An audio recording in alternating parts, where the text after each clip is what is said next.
성경 말씀 같이 읽겠습니다. 마가복음 10장 35절에서 40절까지 말씀입니다. 신약 72면에 있습니다. 마가복음 10장 35절에서 40절로 말씀입니다. 같이 한 절씩 번갈아 가면서 교독하시겠습니다. 제가 먼저 읽겠습니다. 세베대의 아들 야고보와 요한이 주께 나와 여짜오되 선생님이여 무엇이든지 우리가 구하는 바를 우리에게 하여 주시기를 원하옵나이다. 여짜오되 주의 영광 중에서 우리를 하나는 주의 우편에 하나는 좌편에 앉게 하여 주옵소서.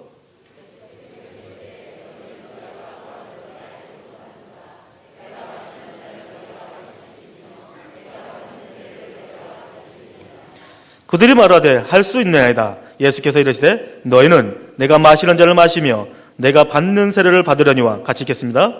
내 좌우편에 앉는 것은 내가 줄 것이 아니라 누구를 위하여 준비되었든지 그들이 얻을 것이니라. 아멘. 예수님을 따르는 자의 각오에 대해서 담임 목사님 설교해 주시겠습니다.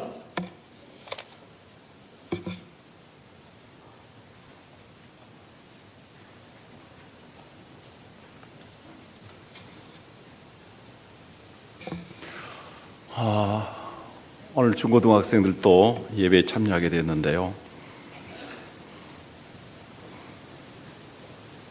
우리 희망이요 미래의 주인공들이 저 뒤에 앉으셨는데요. 일어나서 좀 앞으로 오세요. 뒤에 한 3자리 정도는 비워놓고 다 앞으로 좀 오셨으면 좋겠네요. 우리 중고등학생들 우리 박수 한번 하도록 하겠습니다.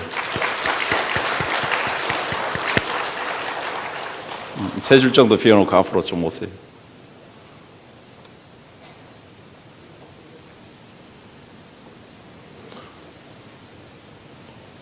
자, 3줄 아시죠? 3줄. 뒤에서 1줄, 2줄, 3줄.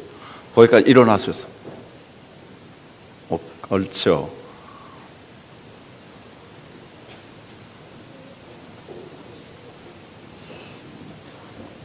그리고 중고등학생들 예배할 때 이렇게 합해서 예배할 때 부모님들하고 같이 앉으면 훨씬 더 좋겠어요.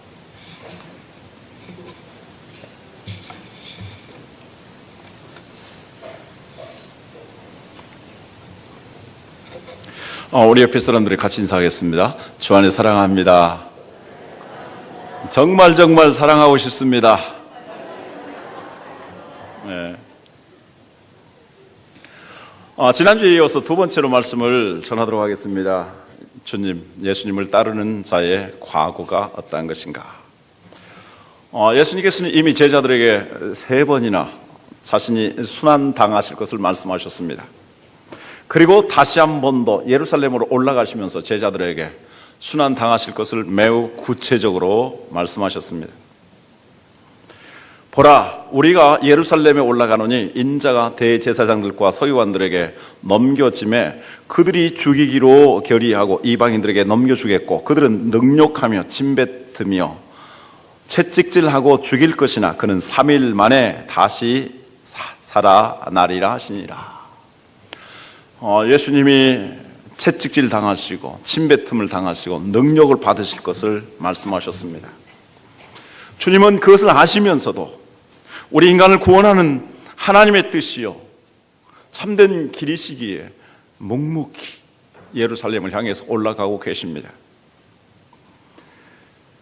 예수님께서는 정말 주님을 따르는 진실된 제자라면 이 주님의 마음을 알고 또 주님을 따르며 주님을 본받기를 원하셨습니다. 그래서 주님께서는 오늘 말씀 속에서 3가지의 각오를 그들에게 교훈하십니다. 첫째, 세속적인 영광을 포기하라는 것입니다. 세상의 권세자들과 같이 권력을 가지고 그 권력을 부리면서 자기 자신의 유익과 또 정욕을 또 명예를 추구하지 말라. 그리고 두 번째, 섬기라고 말씀합니다. 그리고 예수님께서는 자기 자신도 생명을 주시기까지 섬길 것이라고 말씀합니다. 이 생명을 주시기 위해서 그리고 참된 섬김을 위해서 예수님께서는 고난받을 각오를 하라고 말씀합니다. 오늘 마지막으로 결론적으로 나누고 싶은 말씀이 바로 고난에 대한 것입니다.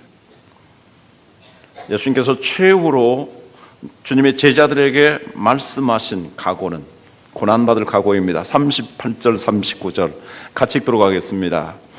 예수께서 이르시되 너희는 너희가 구하는 것을 알지 못하는도다. 내가 마시려는 잔을 너희가 마실 수 있으며 내가 받는 세례를 너희가 받을 수 있느냐. 그들이 말하되 할 수 있나이다. 예수께서 이르시되 너희는 내가 마시는 잔을 마시며 내가 받는 세례를 받으려니와. 자, 예수님께서 십자가를 지시기 위해서 예루살렘으로 올라가시는데 야고보와 요한이 그의 어머니와 함께 은밀히 찾아와서 하나는 우리 아들을 주의 우편에 또 하나는 주의 좌편에 앉게 해 주십시오 라고 청탁을 하게 됩니다. 정말 주님은 십자가를 지시기 위해서 가는데 느닷없이 그러한 요청을 받은 것입니다. 그때 주님이 그들에게 뭐라고 말씀하셨습니까? 너희들이 구하는 것을 너희도 알지 못하는도다. 만약에 예수님께서 정말 예루살렘에 가셔서 십자가를 지시는 것을 알았다면, 그리고 사실 그들이 주님의 좌편과 주님의 우편에 앉게 된다면 어디에 있어야 할 것이요? 어디에 있어야 할 것이겠습니까? 야고보는 아마도 예수님의 십자가 오른편에 못 박혀야 될 것이고, 또 한 사람은 예수님의 왼편에 못 박혀야 할 것입니다.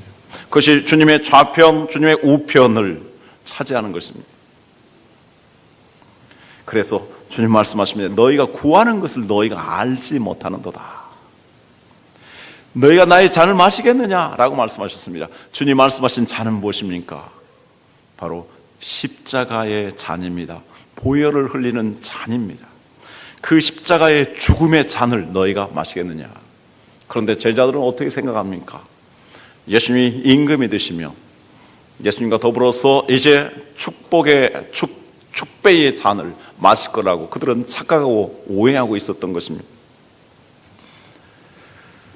자, 39절에 주님이 하신 말씀은 일종의 예언이었습니다. 다시 봅니다. 그들이 말하되 할 수 있나이다. 예수께서 이르시되 너희는 내가 마시는 잔을 마시며 내가 받는 세례를 받으려니와. 내가 마시는 잔을 마시고 내가 받는 세례를 받게 될 것이다 라고 말씀합니다. 이것은 무엇입니까? 정말 예수님을 따르는 진정한 제자들은 주님이 겪는 고난을 피할 수 없다라는 것입니다. 그래서 그 고난의 잔, 고난의 십자가를 어느 정도 져야 된다는 것을 우리에게 가르쳐 주고 있습니다. 그렇습니다. 이 세상에서 정말 고난이 없이 가치 있는 것은 만들어지지 않습니다. 고난이 없이 영광을 구하도록 하는 것은 사탄의 유혹입니다. 얼마나 많은 사탄의 유혹들이 고난 없이 영광을 얻으려고 합니까? 선악과를 따먹으라. 그럼 내가 하나님같이 되리라. 선악과를 따먹어서 하나님같이 된다면 얼마나 좋겠습니까? 그러나 인간이 하나님은 될 수가 없습니다. 그래서 사탄은 고난 없이 하나님처럼 되라고 말합니다. 돌로 떡이 되게 하라. 주님에게 유혹한 것입니다. 그래서 사람들이 고민하고 있는 가장 심각한 문제 중 하나인 먹고 사는 문제를 경제적으로 떡을 만들어서 해결해 주면 수많은 사람이 영웅으로 받들 것이고 메시아로 모실 것이라 라고 말합니다. 그리고 저 성전 꼭대기에서 뛰어내려라. 정말 뛰어내리면서 기적적으로 살아나는 모습을 볼 때에 수많은 사람들이 영웅으로서 추앙하게 될 것이고, 그래서 메시아가 되리라고 말합니다. 한순간에 선악과를 먹음으로 하나님과 같이 되고, 돌로 떡을 만들어서 경제적인 문제를 해결하고, 그리고 놀라운 기적을 베풀어서 영웅적인 메시아가 되라고 사탄은 부추깁니다. 오늘날도 수많은 이 사탄의 유혹들이 권세를 잡으면 모든 것을 얻을 것이라고 생각합니다. 그러나 권세를 잡지만 진정으로 섬기지 아니함으로써 존경받지 못하는 사람이 얼마나 많이 있습니까?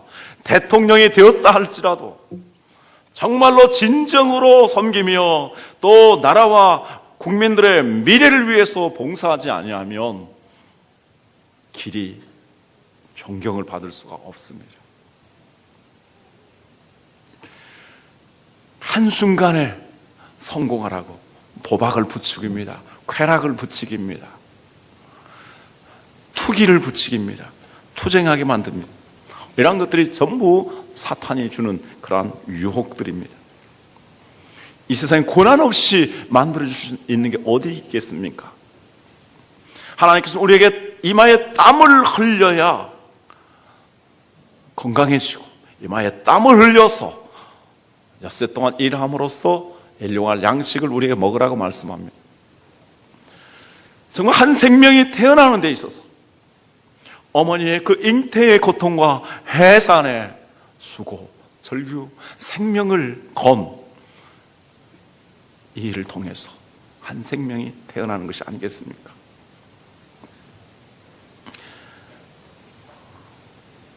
참으로 이 세상에 가치 있는 것들은 정말 이 고난을 통해서 만들어지는 것입니다. 한 젊은 여성 문학도가 있었습니다. 그는 불문학을 전공했습니다. 그래서 그는 이제 비서로 취직하게 되었는데 늘 문학적인 공상이 떠오르면서 일하다 말고 그것을 메모하게 되었습니다. 매우 불성실한 직원으로 평가되어서 그는 해고되었습니다. 그는 포르투갈로 가게 됩니다. 거기서 영어 교사로 근무하게 되는데 거기에서 영어 교사로 근무하면서 한 젊은 남자를 만나게 됩니다. 그리고 결혼해서 아이를 낳았습니다. 그는 경제적으로 무능력하고 관심과 책임이 없는 사람이었습니다. 그리고 걸핏하면 술 먹고 폭력을 일삼기 일쑤였습니다. 그래서 13개월 만에 이혼을 하게 되고 정말 어린 핏덩이를 등에 업고 고향 땅으로 돌아옵니다. 누구도 그를 반겨주지 않습니다.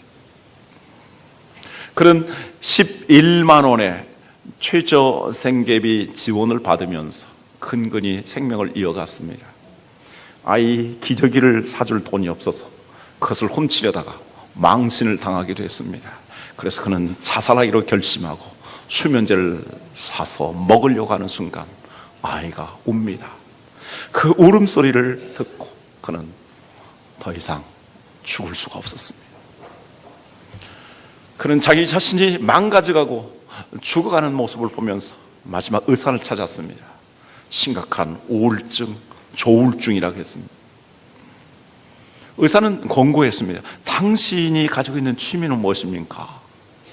당신이 즐겨하는 것을 찾아하십시오. 그는 자기 자신이 가지고 있는 재주 중에 하나, 글을 쓰는 재주밖에 없다고 생각했습니다. 그래서 그 일에 몰두하게 됩니다. 그는 이제 자기를 돌보는 사람도 없습니다. 그렇지만 그는 이 글 쓰는 일에 몰입을 하게 됩니다. 유모차에 아이를 태워놓고 공원에 가서 이 아이가 잠들면 그 아이를 데리고 와서 조그마한 카페에 커피 한 잔을 시켜놓고 그 좁은 데서 생각나는 대로 글을 쓰면서 메모를 합니다. 이렇게 해서 만들어진 것이 해리포터와 마법사의 돌입니다. 그는 8만 단어 정도 되는 상당히 긴 것을 직접 고물 타이핑으로 타이핑 기계로 이 타이프를 칩니다. 그리고 이제 이 작품을 이제 보냅니다. 12번이나 거절을 당합니다. 13번째 받은 사람이 집안에 던져두었는데 어린 딸이 그 책을 흥미있게 읽는 것을 보게 되었습니다. 그리고 그것이 출판이 되었습니다. 처음 출판비가 260만 원이었습니다. 그리고 이 해리포터 시리즈가 완성되었을 때 그는 300조 원의 수입을 올리게 됩니다. 그렇지만 그는 그 300조 원의 수입을 자기를 위해서 다 쓰지 않습니다. 자선단체를 만들고 거의 대부분을 사회에 환원하면서 어려운 사람들을 돕는 일에 쓰게 됩니다. 그가 이 책이 출판되는 동안에 정말 그의 힘이 되었던 어머니마저도 세상을 떠나게 됩니다. 누구의 얘기입니까? 바로 해리포터 시리즈를 만든 조앤 K 롤링의 이야기입니다. 그가 2008년에 미국 하버드 대학에서 이 세상에서 가장 영향력 있고 가장 많은 책을 쓰고 가장 많은 독자들이 이 책을 읽은 거에 대해서 명예 문학박사학위를 주었습니다. 그때 그는 명예 문학박사학위를 받으면서 수많은 그 교수들과 또 졸업생들과 수많은 사람들이 있는 가운데서 아주 감동적인 연설을 하게 됩니다. 그 내용 중에 몇 가지를 소개하겠습니다.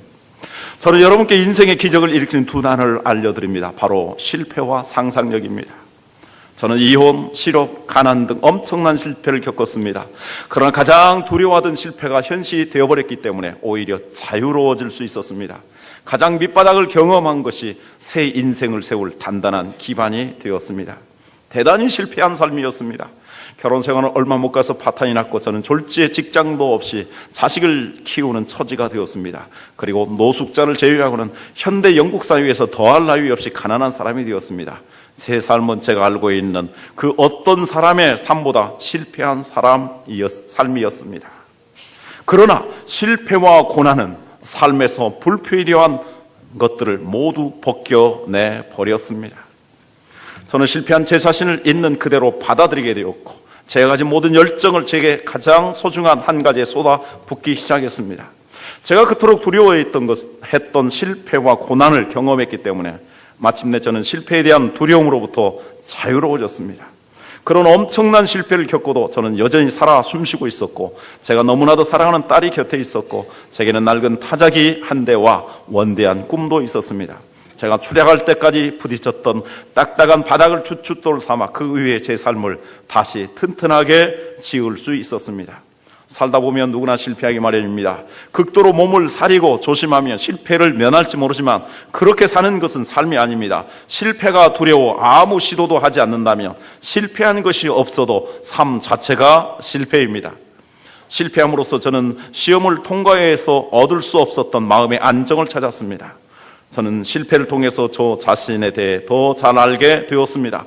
이것은 실패하지 않았다면 도저히 깨달을 수 없었던 것입니다. 저는 실패를 통해서 더욱 현명해졌습니다. 저는 실패를 통해서 더욱 강하여졌습니다. 그리고 저는 실패를 통해서 진정한 사랑이 무엇인지를 깨닫게 되었습니다. 이를 깨닫게 되는 것은 진정 소중한 선물입니다. 이 깨달음을 얻기 위해 저는 혹독한 대가를 치렀지만 그것은 제가 얻은 그 어떤 자격증보다도 가치 있는 소득이었습니다. 우리 중고등학생들이 오늘 예배에 참여하기에 제가 이 이야기를 길게 읽었습니다. 철저하게 실패하고 그 고통과 고난의 세월을 살았지만 그것이 그에게 정말 자기 자신을 겸손히 깨닫게 하는 것이 되었고 그리고 정말 소중한 것에 몰두하게 되었고 그리고 실패에 대한 두려움을 벗어버리게 되었고 인생을 어떻게 살아갈 것인지 지혜롭고 현명하게 되었으며 강하게 되었고 정말 가치 있는 일을 위해서 헌신하게 되었다라고 말하고 있습니다. 그러나 예수님이 받은 고난은 롤링이 경험한 것과는 차원이 다른 그러한 고난입니다. 오늘 예수님께서 말씀하십니다. 나의 잔을 알겠느냐? 나의 받을 세례를 내가 받겠느냐? 잔은 무엇입니까? 예수님께서 잡히시기 전날 밤에 예수님께서 떡을 떼어 주셨습니다. 이 떡처럼 자신의 몸이 상하고 찢겨지고 채찍으로 인해서 피투성이가 되고 찔려서 죽게 될 것을 말씀하십니다. 그리고 나서 예수님이 잔을 주셨습니다. 그 잔 속에는 붉은 포도주가 있었습니다. 이처럼 내가 바로 피 흘려 죽게 될 것이다. 예수님이 말씀하신 잔은 십자가에 매달려서 머리와 양손과 양발과 그리고 옆구리에서 그리고 온몸의 채찍으로서 이렇게 피를 쏟아내시고 우리의 죄를 위해서 죽으실 것을 말씀하신 것이었습니다. 세례는 무엇입니까? 구약 성경의 세례에 대해서 크게 두 가지의 사건을 통해서 우리에게 교훈하고 있습니다. 하나는 노아 홍수를 가리킵니다. 노아 시대에 대홍수가 일어났습니다. 인간의 죄악에 대한 하나님의 무서운 심판이었습니다. 모든 사람들은 노아의 가족을 제외하고는 그 물속에 떠내려가게 되었고 물속에 가라앉아 죽게 되었습니다. 물론 헤엄을 잘 치는 사람은 몇십 시간 버틸 수 있었을 것입니다. 그러나 결국은 다 죽게 되었고 물고기의 밥이 되었든지 썩어서 부패되었을 것입니다. 그렇게 처절한 심판, 죽음을 당할 수밖에 없는 인간인데 하나님께서 구원하여 주신 노아의 방주를 통해서 노아의 가족들은 구원을 받았습니다. 바로 예수 그리스도는 바로 우리를 이 죽음에서 바로 건져내신 방주와 같은 분이십니다. 바로 예수님은 우리를 이 죽음에서 구원하여 주신 우리에게 영적인 세례를 베풀어 주신 분입니다. 또 하나 세례는 무엇입니까? 이제 홍해를 건넌 사건입니다. 이스라엘 백성들이 모세의 인도 아래에서 이집트를 탈출하게 됩니다. 그런데 웬일입니까? 홍해가 가로막습니다. 넘실거리는 그 파도 앞에 모든 이스라엘 백성들은 두려움을 느꼈습니다. 뿐만이 아니라 뒤에서는 이제 파라오가 최신의 무기를 이끌고 추격해 옵니다. 그야말로 진퇴양난이었습니다. 그런데 하나님의 인도하심으로 홍해가 갈라지게 되었고 이스라엘 백성들은 홍해를 통과하게 되었습니다. 이 홍해를 통과한 사건을 가리켜서 세례라고 말씀합니다.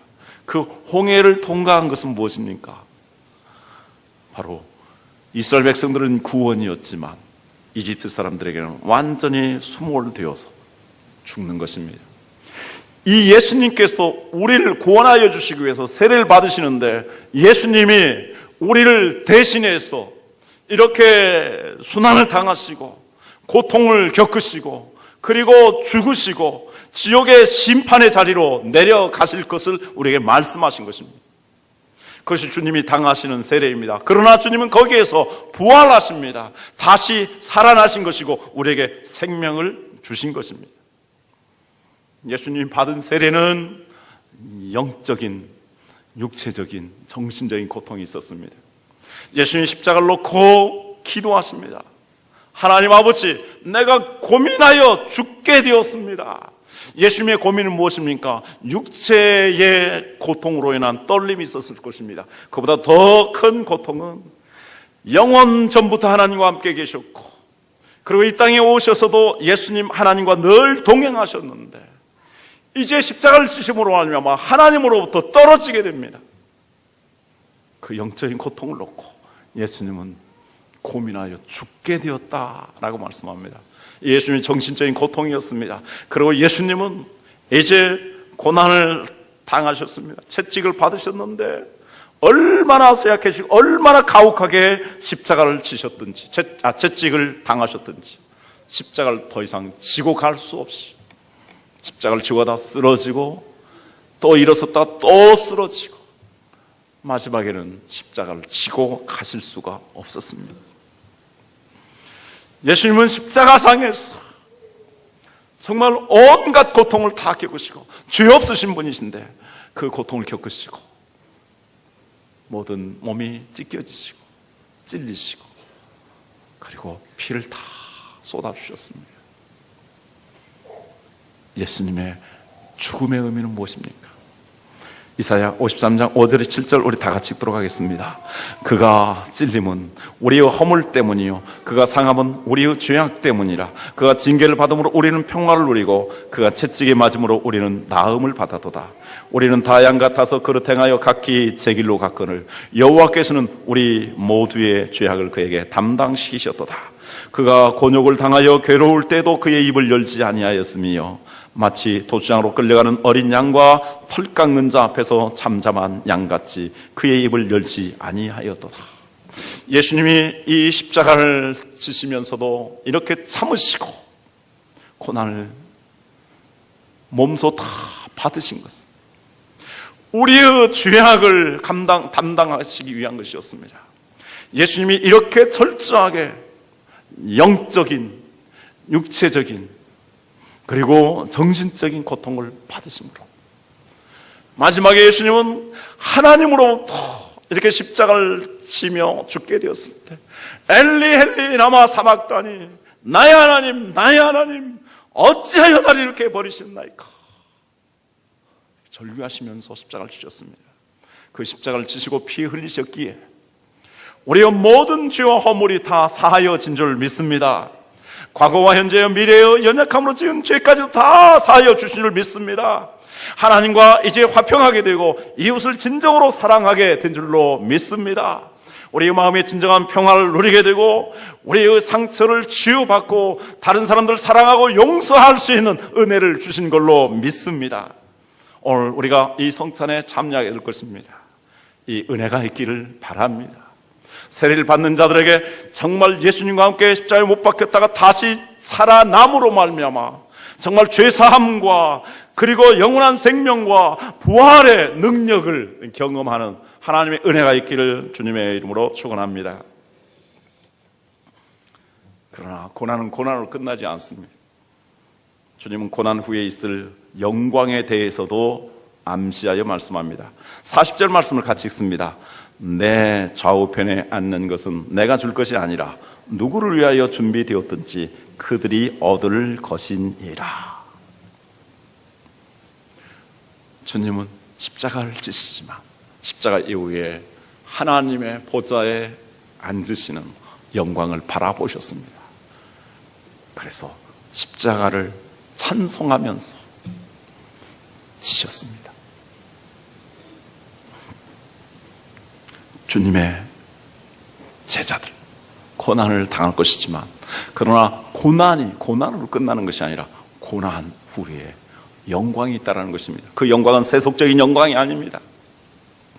다른 사람들을 부리고 군림하면서 자기의 영광을 추구하는 그런 영광이 아닙니다. 하나님이 덧입혀 주시는 영광입니다. 하나님 나라에서의 존귀와 칭찬과 영광을 받는 하나님 나라에서의 영원한 영광입니다. 우리의 모든 것을 아시는 주님께서는 주님을 위해서 희생과 헌신과 고난을 각오하며 살아간 사람들에게 이 영광을 덧입혀 주시는 줄 믿습니다. 지난주에 말씀을 시작하면서 일사각오를 외쳤던 김익도 목사님에 대해서 말씀을 전하였습니다. 일사각오, 한 번 죽는 것이고 한 번 죽는 것이기 때문에 어떠한 박해 앞에서도 믿음을 굽히지 아니하고 차라리 순교자의 길을 택한다 하는 그런 믿음이었습니다. 그분이 가장 많이 좋아했던 말씀 중에 하나가 시대적인 상황을 반영하고 있습니다만 로마서 8장 18절이라고 합니다. 생각건대 현재 고난은 장차 나타날 영광과 좋게 비교할 수 없다. 그래서 현재 고난이 있지만 그 고난 이후에 영광을 바라보면서 고난을 마다하지 않은 것입니다. 그분이 고난을 마다하지 아니한 증거가 무엇일까요? 모진 고문을 했습니다. 정말 감당할 수 없는 고문을 당하였습니다. 그런데 놀랍게도 일본 경찰이 그를 잠시 풀어주었습니다. 이제 이렇게 고난을 당하였기 때문에 그런 이제 변신해서 예수님의 복음을 전하지 아니하고 또 이제 일본에 순수히 따를 것이라고 생각했던 것입니다. 그러나 정반대였습니다. 그분은 감옥에서 나오자마자 곧바로 자기를 위해서 기도하고 있는 교회로 가게 되었습니다. 그리고 그 성도들이 모인 가운데에서 설교를 했습니다. 그 설교의 제목이 바로 이것입니다. 5가지 종류의 기도.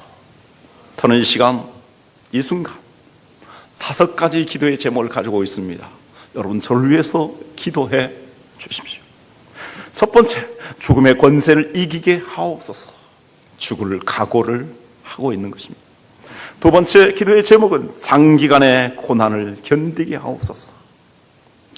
이제 앞으로 계속해서 고난을 받을 것을, 잠시 받는 고난을 감당할 수 있지만 수일 동안, 수십일, 수년 동안 이 학대를, 이 고문을 받는다면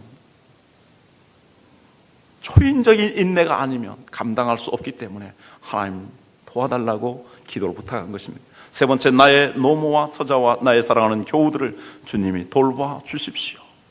이미 교우들과 헤어지게 될 것을 생각하게 된 것입니다. 네 번째, 의에 살고 의에 죽게 하옵소서. 그리고 마지막 다섯 번째는 내 영혼을 주께 부탁하나이다.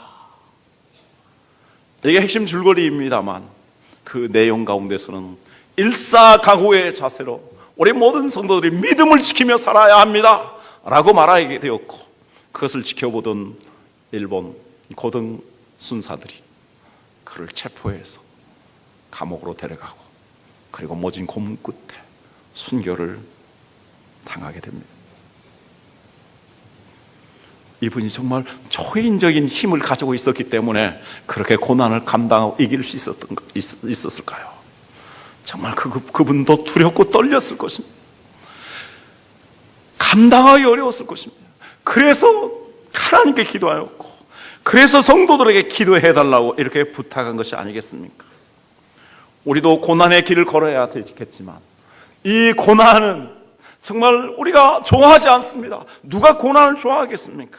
그러나 고난이 없이는 가치 있는 것이, 고난이 없이는 놀라운 하나님의 역사가 일어날 수 없기 때문에 우리는 고난을 각오해야 되고 고난을 감내해야 되는 것입니다.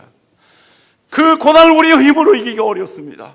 그러나 하나님께서 성령의 능력을 주시면 그 고난을 이길 수 있는 담대함과 용기를 주실 수 있는 줄 믿습니다. 야고보와 요한은 어떻게 됐을까요? 야고보와 요한이 세속적인 욕망을 가지고 이렇게 정말 세속적인 영광을 구하였었지만, 이제 그들이 마지막에 예수님이 죽으시는 것을 봅니다. 그리고 부활하신 주님을 만나게 됩니다. 그 주님의 말씀 붙잡고 그들은 이제 성령의 충만함을 위해서 기도합니다. 성령의 권능을 받은 다음에 그들은 전혀 달라졌습니다. 고난을 두려워하지 않았습니다. 어떻게 살았습니까? 12제자 가운데 가장 큰 리더십을 먼저 발휘한 사람은 야고보였습니다. 그래서 12제자의 대표가 야고보입니다. 그는 믿음을 지키다가 제일 먼저 목베임을 당하는 순교를 했습니다. 그래서 예수님의 제자들 가운데 그는 제일 먼저 하나님 나라의 영광이 이르게 되었고, 아마도 하나님 나라의 오른편에 앉게 되었다고 말할 수 있습니다. 다른 제자들도 다 고난의 길을 겪으면서 순교를 당하였습니다. 마지막 살아있는 순교자가 있습니다. 그 바로 요한입니다. 그는 앞서 순교를 당한 사람보다도 더 오랫동안, 한 번 당하는 순교보다도 더 많은 고난과 박해를 당하면서 마지막으로 저 밤모섬에 유배되는 가운데 있었습니다. 그래서 그를 가리켜 살아있는 순교자라고 말합니다.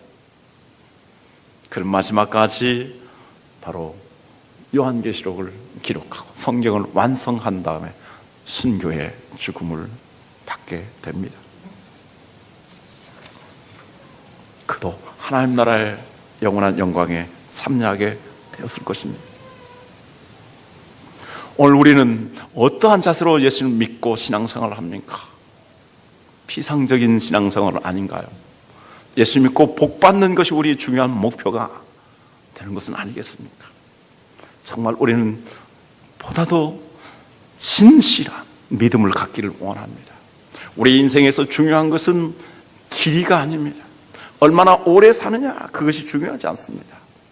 야고보와 같이 일찍 죽임을 당하였어도 정말 믿음을 지키면서 중요한 일을 하며 가치 있는 삶을 살아가는 것입니다. 인생은 속도가 아닙니다. 인생의 진정으로 중요한 것은 방향입니다. 무엇을 바라보며, 무엇을 소망하며, 무엇을 목적으로 살아가는가. 정말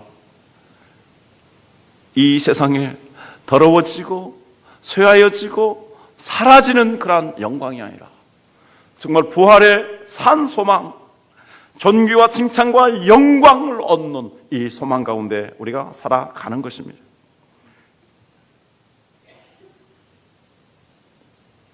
인생은 겉포장이 중요한 것이 아닙니다. 인생은 내면의 아름다움이 중요한 것입니다. 정말 고난을 잘 감당하는 사람들만이 그 고난을 통해서 성숙해집니다.